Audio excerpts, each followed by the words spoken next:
tenang bahwa ini bukan sampah gitu loh. Ini bunga yang kita tanam di tengah kampung dan kalian udah tanamkan bahwa ini bunga. Ini bunga dan kalian akan menikmati apa baunya. Kira-kira begitu. Negara, pemerintah ini menenangkan masyarakat. Itu sebenarnya modelnya seperti itu analoginya. Apa memang akan tetap dikatakan itu sebagai sesuatu hal yang blunder atau salah gitu? Sedangkan beberapa pakar mengatakan ini sudah masuk nih, tapi pemerintah berusaha untuk meyakinkan dengan cara itu. Nah, kalau Jamal sendiri mananya gimana, Mas? Kalau aku bilang bahwa di balik semua kegagapan pemerintah ini sebenarnya aku mau bilang ada semacam sebab akibat yang menyebabkan kemudian pemerintah berkali-kali gagal. Ya, yang paling mudah, bahasa paling mudahnya karena rakusnya elit-elit politik kita terhadap investasi. Jadi kalau kamu perhatikan di balik semua kegagapan dan ketidakkonsistenan sikap pemerintah dari awal sampai sekarang itu sebenarnya karena mereka takut ketika terjadi capital flight atau investasi kabur atau orang tidak mau berinvestasi di Indonesia. Benar. Nah, apakah itu kan kalau kamu bilang Indonesia, bukannya seluruh Indonesia juga seluruh dunia juga bakal terjadi hal seperti itu gitu? Kan investasi kan nggak cuma di Indonesia maksudku. Ya, Efeknya kan apa ya? Aku menganggap bahwasanya efek yang terjadi di Indonesia kurang lebih akan sama di negara-negara lain. Termasuk misalnya kamu kata-kata tadi investasi, apakah misalnya di Malaysia juga pasti investasi juga bakal lari dong? ya, aku mau bilang bahwa dalam situasi di awal-awal, situasi awal-awal, semua negara sebenarnya dalam kondisi di mana wah kita kalau kita bilang itu berada di dua kaki gitu loh. Jadi kita harus bersikap apa ketika ini masuk ke Indonesia? Tapi sebelum ini masuk, sebisa mungkin tetap menarik investasi ke negara kita. Dan itu tidak hanya dipikirkan oleh Indonesia, itu dipikirkan oleh hampir semua negara. Kecuali negara-negara yang kalau aku lihat ya, misalnya kayak Korea Selatan. Korea Selatan nggak main-main begitu ada isu ini dan mulai ada terjangkiti. Sikapnya nggak main-main, benar-benar di lockdown dan peduli amat sama investasi. Pemerintah ini adalah para pengusaha yang berpikir jangka panjang. Lebih baik di awal-awal dia benar-benar bersikap tegas, dihentikan semua akses ke Indonesia dan pastikan kita di lockdown dari awal. Itu akan setidaknya dari awal sudah antisipasi. Jadi tapi karena ketakutan dia terhadap investasi tadi, jadi ini sikap yang ambigu, gimana aku harus bersikap. Nah itu. Nah, kita terlalu takut bahwa kondisi ekonomi kita akan hancur dengan lockdown, dengan PSBB, dengan apa. Sementara tanpa di lockdown sekalipun ekonomi kita akan hancur gitu loh. Ini bisa dikatakan sebagai apa ya? Dalih nggak sih untuk menutupi kebusukan yang sebenarnya pasti bakal terjadi juga. Iya, dan corona ini satu hal yang positif menurut aku dari penyebaran virus ini. Mungkin orang akan berpikir bahwa hampir semua dampak dari corona adalah dampak yang negatif. Atau ketika kita bicara hal yang positif, orang akan bicara hal-hal yang sifatnya moral. Misalnya ya kita lebih dekat dengan keluarga dan sebagainya. Aku nggak bilang itu.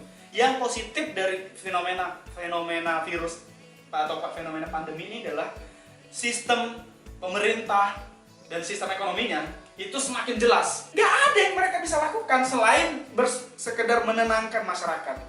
Selebihnya apa? Mereka sahkan undang-undang minerba. Selebihnya mereka sahkan berbagai macam undang-undang yang sebenarnya sudah ditolak sama rakyat. Mereka malah memanfaatkan pandemi ini untuk melegitimasi semua kebijakan yang mereka selama ini tahan. Itu kalau buat aku. Rakyat semakin terbuka matanya. Benar.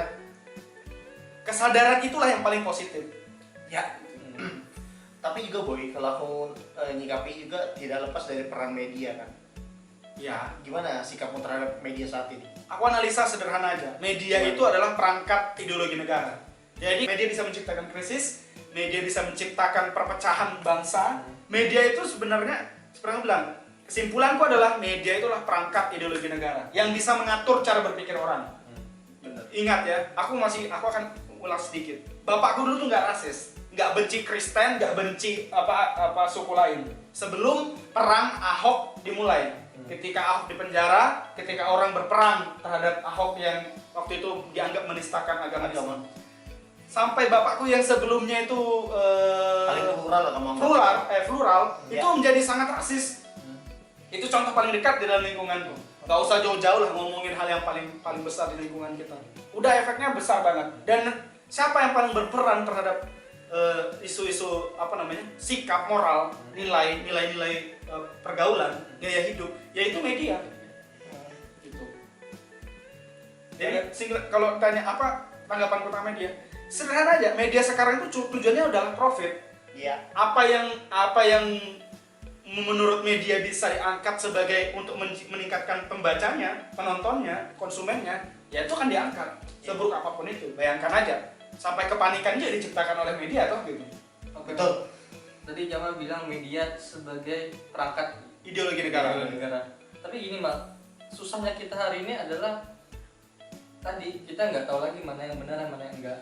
Nah, sedangkan kita butuh informasi kan. Sedangkan tadi bahwasannya apakah ini keseluruhan pandangan Jamal semua media ya pada akhirnya sama aja gitu? Ya, aku bilang bahwa semua media-media yang mainstream ya, itu media mainstream ya tujuannya benar-benar udah profit gitu loh. Ya, tapi bagi orang yang mainstream, yang tidak mainstream itu berbahaya. Begitu juga sebaliknya Mal. Ya, kayak contoh kita. Ya, aku termasuk yang baca mainstream dan pada akhirnya bosan. Jujur karena distracted banget buat pikiranku. Angka naik itu bukan sesuatu hal yang baik buat aku, ya kan? Dan angka kematiannya juga sama naiknya juga itu bukan hal yang baik buat aku.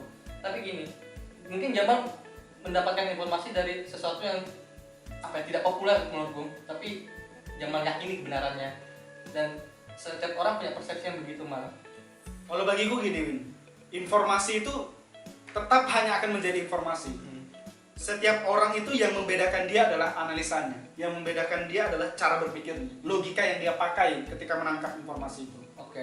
Jadi kita mungkin bisa menerima satu informasi yang sama, tapi bisa jadi kita punya kesimpulan yang berbeda. Ya. Kenapa? Ya. Kita menangkap dengan logika yang berbeda. Oke. Itu. Nah, itu tadi Mal, maksudku kita sampai hari ini nggak punya pakem yang jelas tentang titik ideologi atau titik perspektif yang pada saat kamu boleh pikiran boleh lari kemana-mana gitu. Tapi ingat kita tetap punya satu pemikiran bahwasanya tadi seperti yang katakan di awal Mal, corona itu ada dan corona itu berbahaya.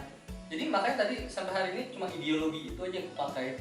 Aku nggak tahu kamu mau nyebutnya itu ideologi atau sumber berpikirku, karena pada akhirnya aku yakini cuma dua hal ini aja, corona itu ada dan corona itu berbahaya.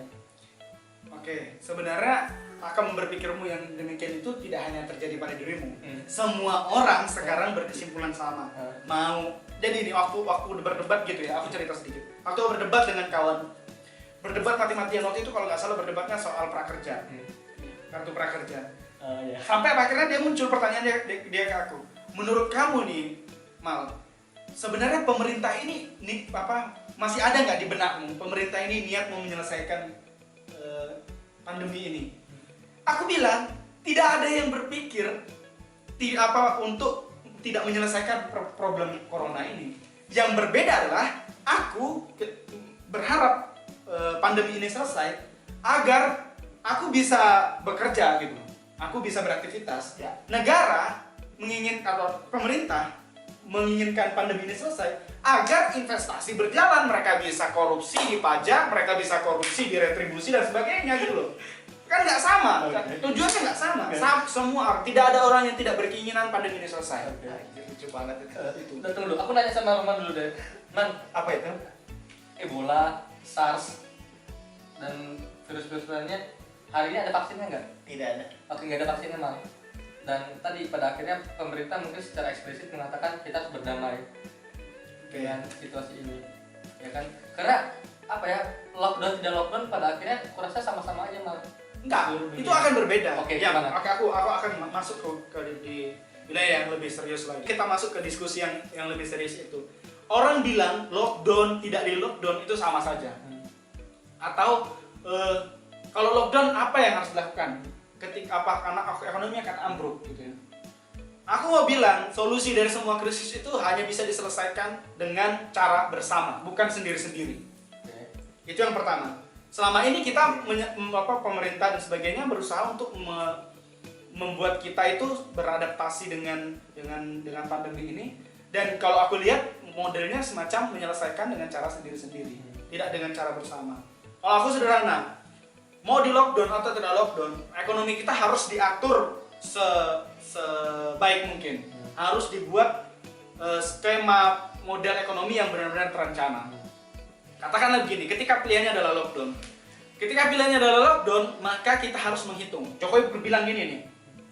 Ada salah satu pernyataan yang direkam dalam satu dokumentasi video dokumentasinya Watchdog baru-baru ini keluar, yang direkam bahwa Jokowi bilang kita mulai harus menghitung berapa sisa sumber makanan kita, sumber pangan kita. Masih yang mana yang defisit, mana yang masih banyak berlimpah, itu harus dihitung untuk mencukupi kebutuhan pangan kita selama masa pandemi. Nah, itu yang pertama kali harus dipikirkan. Ketika kamu bertanya ke aku, sebenarnya apa sih yang pertama kali harus kita selamatkan? Ya, tadi pertanyaan sebelumnya. Itu terhubung dengan pertanyaan ini. Apa yang pertama kali harus kita selamatkan? Pertama kali yang harus kita selamatkan itu adalah bahan makanan kita. Nah, pertanyaannya, bagaimana mungkin membeli bahan makanan sementara PHK massal terjadi? Baru-baru ini di bulan April, di dalam masa pandemi kemarin, di kampungku itu pabrik terbesar di kampungku yang kemudian menghidupi puluhan ribu masyarakat di kecamatan, mulai dari kecamatan Kenohan sampai kecamatan Tabang, Kebang Janggut sampai hampir kecamatan Tabang, kelapa sawit namanya PT Area Kaltim. Itu kemudian membuat kebijakan untuk menutup menutup akses agar para petani itu nggak boleh tidak menerima buah petani, sederhananya. Tidak menerima buah petani masyarakat ini dengan alasan mematuhi aturan pemerintah. Benar. Tapi produksi dia tetap berjalan. Dia hanya memproduksi buah tandan buah segar yang dihasilkan dari tanah yang digarap oleh perusahaan. Sementara buah yang digarap oleh petani itu tidak diterima. Nah, apa yang terjadi? Ada pernyataan menarik di situ. Di dalam sebuah pernyataan terbuka para petani, mereka bilang perusahaan berusaha untuk menghapuskan corona, tapi mereka menciptakan virus baru, yaitu virus kemiskinan dan kelaparan. Itu menarik. Nah, kepanikan ini diciptakan. Jadi sebenarnya ketika orang takut akan lockdown dan kehancuran ekonomi, itu juga diciptakan oleh media tadi ya. Media pemerintah menakut-nakuti kita ketika terjadi lockdown, maka ini berkemungkinan akan terjadi penjarahan di mana-mana. Nah, kemarahan atau tindakan kepanikan sporadis tadi itu sebenarnya itu karena ketidakmampuan pemerintah sendiri mengatur ekonomi. Nah, apa yang pertama kali harus diselamatkan adalah pangan. Nah, yang harus kita lakukan adalah menghitung kebutuhan pangan kita ada berapa banyak. Nah, itu baru benar-benar jalan tuh dinas statistik itu. Badan Pusat Statistik itu baru harusnya berjalan dengan benar. Jadi nggak ini cuma sekedar menciptakan menayangkan data-data statistik kemiskinan dan sebagainya doang.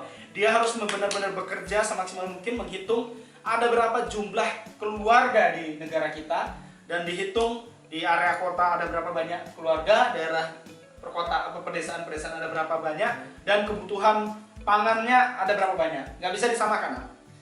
Konyolnya Jokowi ketika bicara soal ketahanan pangan itu dalam beberapa tahun sebelumnya, ya, ini yang aku bilang tadi, hausnya akan investasi. Dia menggusur lahan-lahan pertanian, menggantikan lahan pertanian itu dengan sawit, dengan tambang. Dia nggak sadar bahwa situasi ini bisa saja terjadi. Jadi ketakutan rejim pemerintah kita terhadap lockdown itu bukan karena kekacauan ekonomi, tapi karena krisis yang sebenarnya mereka takut bahwa masyarakat sadar bahwa krisis ini sebenarnya kami yang ciptakan. Paham nggak maksudku? Paham. Jadi masyarakat dipaksa kalau kita lockdown maka akan terjadi penjarahan di mana-mana. Salah satunya penangkapan kelompok anarkis yang dituduh merencanakan penjarahan di beberapa kota. Itu. Mesti dengar itu. Itu salah satu tujuannya adalah untuk menciptakan kepanikan bahwa lockdown ini bisa membahayakan. Jadi masyarakat takut, UMKM takut gitu. Nah, aku mau bilang itu, Win. Ketakutan itu pertama itu. Jadi sebenarnya solusinya kita bisa sama gitu. Aku dan mungkin kelompok ekonomi lainnya, bahkan Jokowi segala pun boleh saja berkesimpulan sama. Tapi aku akan, andai kata kesimpulanku pasti akan berbeda. Kita punya kesimpulan pangan harus diselamatkan. Lalu bagaimana cara menyelamatkan pangan? Nah, itu.